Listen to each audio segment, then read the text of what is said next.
In front of me is OUKITEL G2, and today I would like to show you how you can add a password to Google Password Manager.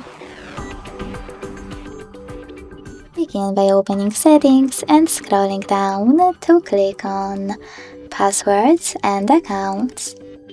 Then hit this gear next to Google. Tap on Google Password Manager, and to add a password, select Add Password and input all of those informations. At the top, input any website or hit Select App and tap on the chosen one.